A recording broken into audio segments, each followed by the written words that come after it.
Welcome to our hardworking channel, Farm Life channel. Blessings and guidance for everyone, everyday Lord. Your full watch to all our vlog would be a great assistance to our channel without skipping any frames. So ka-farm, let's do this!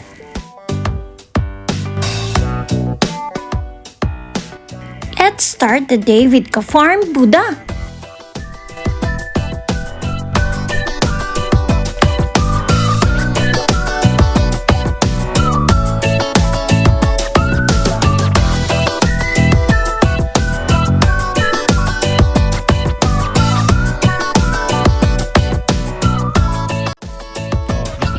Si Sir Sir Edward Edgar Edgar Dumalanta. Sir Edgar Dumalanta.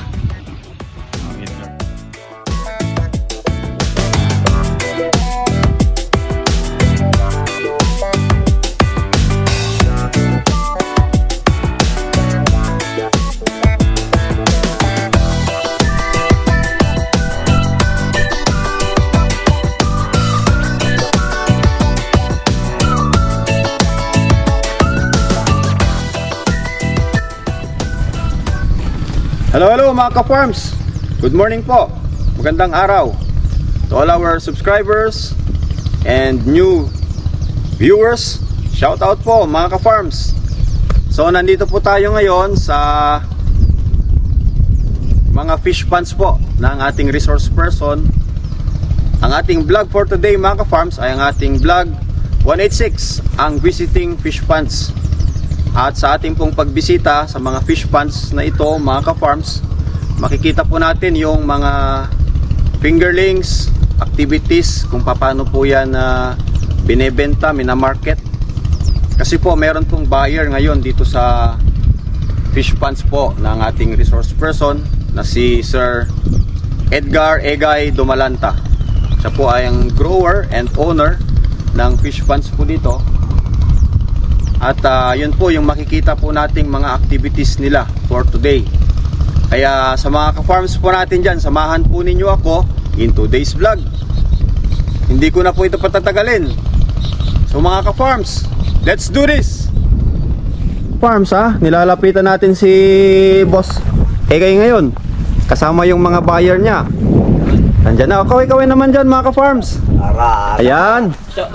Shout out sa mga viewers natin dyan, especially muna sa mga bisita po, sa mga buyer ni Sir. Yan, ongoing Sir ang pagkuha pala, puntahan ko yung mga boys mo. Okay. Yan. So yan mga ka-farmers, puntahan na natin yung mga kumukuha po ng fingerlings na mga bangus, yung mga buyer ni Sir Boss Egay.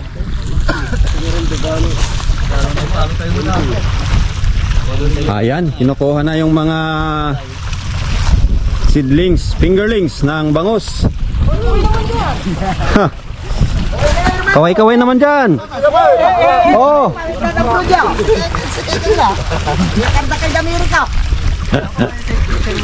Ayan. Ang malan Sir.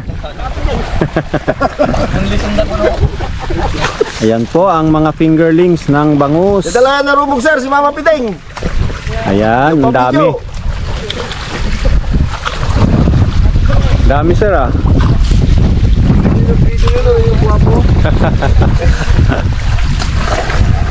Ganyan pala ang fingerlings ng bangus na ready for sale.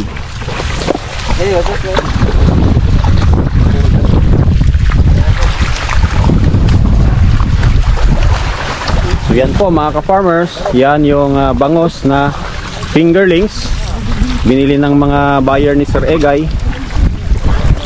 At palalakihin naman nila doon sa mga fish ponds nila for 3 months daw po yata.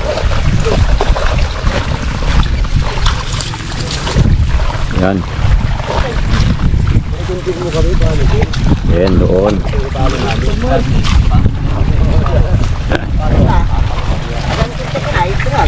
Mo sa YouTube go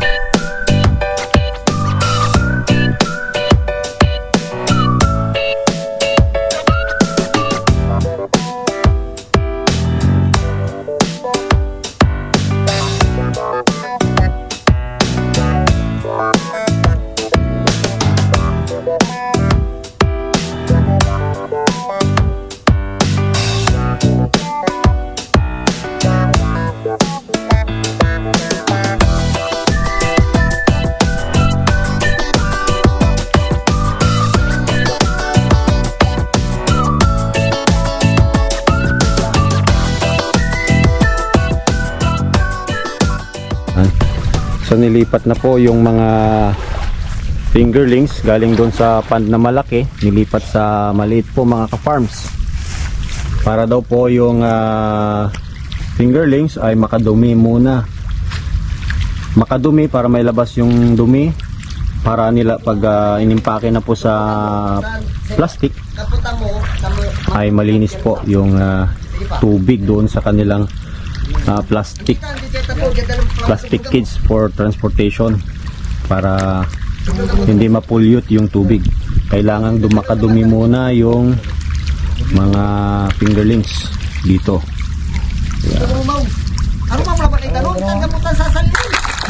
Farm, nakikita natin yung ginagawa ni Sir Egay ngayon. Ano yan, sir? Paano mo tinest yung tubig, sir? Tinitignan ko yung salinity, ang alat, Okay. ang tuwig. Bakit importante yung salinity, sir? O, sa paglilipat kailangan nito para parehas ang pagbubuhay mo, kokonti ang mamamatay. Okay, sir. Salamat, sir, ha? So yan mga ka-farm, yung tubig na gagamitin po, yung tubig na gagamitin for transportation, yung gagamitin na tubig na ilalagay po doon sa plastic for transportation ng mga fingerlings ay dito po kinukuha mga ka-farms. Yan. So tinest na ni Sir Egay yung tubig, okay yung salinity ng water. So approve na yung gagamitin. Yan. Lagyan namin metalin. Anong nilagay niya na yung mga ka-farms? Metalin. Tambal. Metalin. Yung tinatawag na parang blue, yun yung hinahanap ko. Metalin. Para maging color blue. Anong gamit ng metalin mga ka-farms? Parang ano rin yan may oxygen yan Ay, hindi pa. Wala yan. Mamaya po yung Metalin. Okay, tapos lalagyan din ng oxygen. Metalin. Kulay blue. pampatibay ng Pangpatibay sa transportation ng similya, okay. Yan. Ayun yung nakikita ko nga blue. para hindi sa Gaano naman karami yan? Ano naman? Gaano karami nilalagay? Walang overdose yan? konti lang. Basta konti. Tansyahan na lang. Wala, ganun.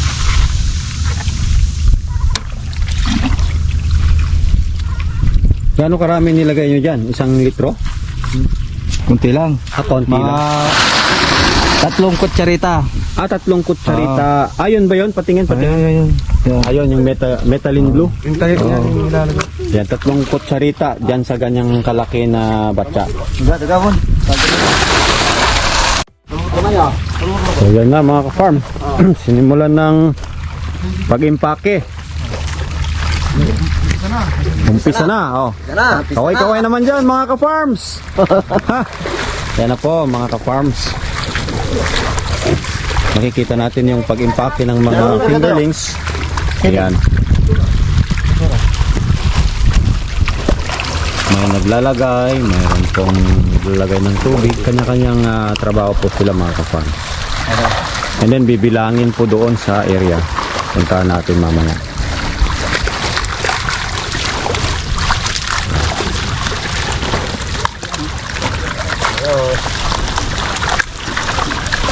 Ayan.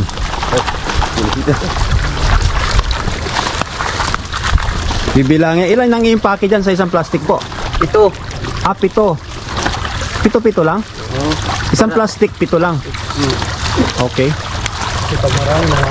Pag marami, tama nga. Yung limited lang yung oxygen sa loob. 7 pala. Ayan, 7. Ilan po ang i-impake nyo ngayon, sir? 23,000. 23,000. Dami yan.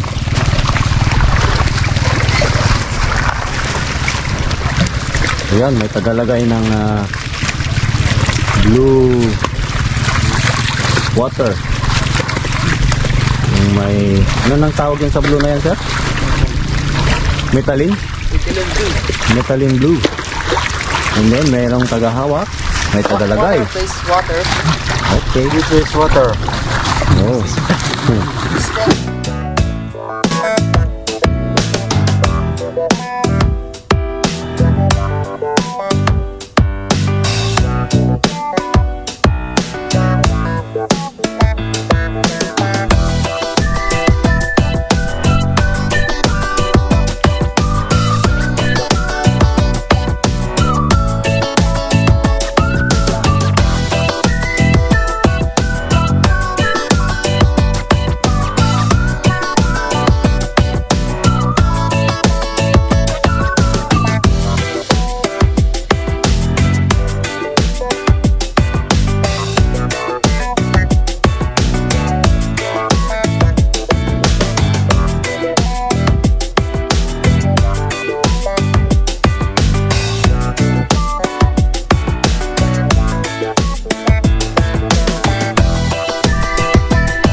So yan po mga ka-farms, natapos na naman po ang activity natin for today's vlog.